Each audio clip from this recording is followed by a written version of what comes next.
formé il y a 25 ans de cela à La Réunion, notamment par Karl Kugel, que nous connaissons tous, le photographe, anthropologue à sa manière,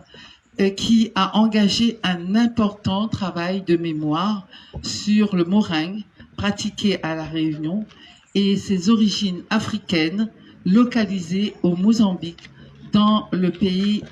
des Maquas. Philippe Gobert a su profiter de cet enseignement pour s'engager lui-même dans une pratique photographique, la photographie documentaire centrée sur l'humain, les scènes de vie d'un réalisme poétique prises dans l'instant à La Réunion ou à Madagascar. Pour cette résidence, c'est William Zitt, son ami, qui devient son modèle privilégié pour en dévoiler la personnalité complexe de ce dandy créole d'un grand talent et d'une sensibilité à fleur de peau. Ce travail de mémoire vise à susciter une prise de conscience patrimoniale sur l'œuvre d'un artiste pionnier de la création contemporaine. Création contemporaine réunionnaise, en mettant en valeur la représentation du CAF de la société créole. Ce travail est la restitution de la 3e édition du dispositif Patrimoine et Création, cette mesure phare de la politique culturelle départementale que j'ai l'occasion de piloter avec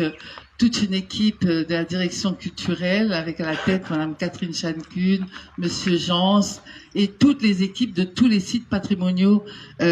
départementaux de La Réunion, dont l'objectif est de faire dialoguer les collections, bien sûr les collections des institutions culturelles de notre collectivité, mais les faire dialoguer avec la création contemporaine sous toutes ses formes. Les résidences d'artistes viennent en complément des actions traditionnelles de soutien que le département apporte aux artistes sous forme de subventions, d'acquisition d'œuvres ou de commandes, et est un moyen supplémentaire pour notre collectivité d'accompagner la création artistique. Et on le sait, par cette année 2020 de crise sanitaire, les artistes ont connu des moments très difficiles, et c'est de façon soutenue que les équipes, que le département a su les écouter et les accompagner de façon régulière. Elle est aussi une occasion de valoriser notre patrimoine, de partager la culture avec aussi des publics diversifiés. En un mot, de favoriser des rencontres et aussi de créer des liens avec notre population. Ce soir, dans le cadre de cet hommage rendu à notre grand William Zitt, nous vous invitons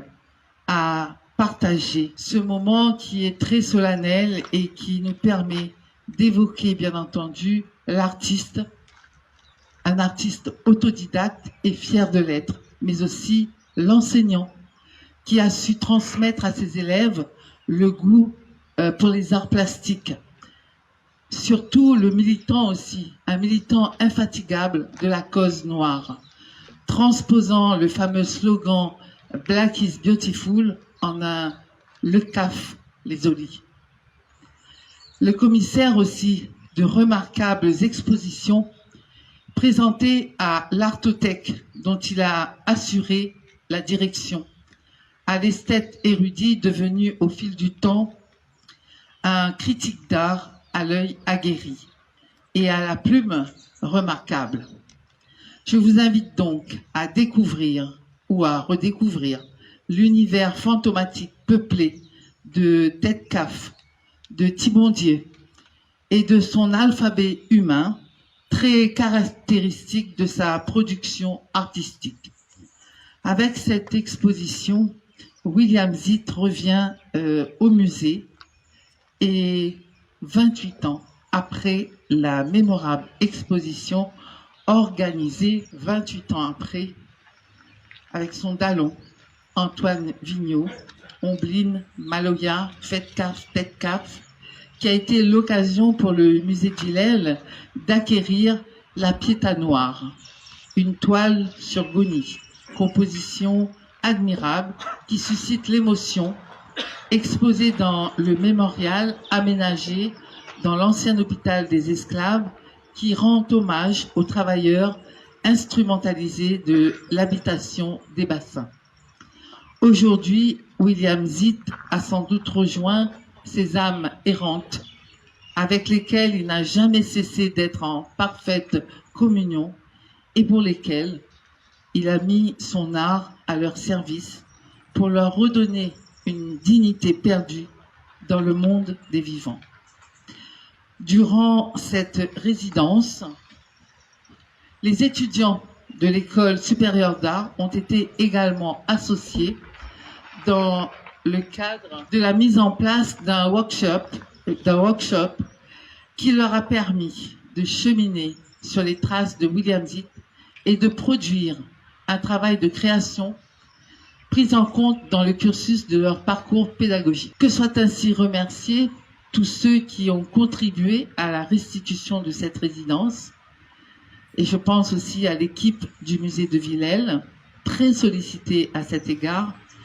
Il y a eu aussi la stagiaire Hélène Hibert et qui a effectué un travail de mise en forme et de relecture des textes de l'exposition. Je remercie aussi l'évêché de Saint-Denis qui a accepté de prêter pour l'occasion le chemin de croix de l'église de Grand-Îlette.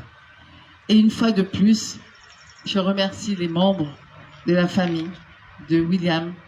qui ont apporté un soutien sans faille au projet. Merci encore à vous. Et je remercie tous ceux qui sont présents ici pour leur attention.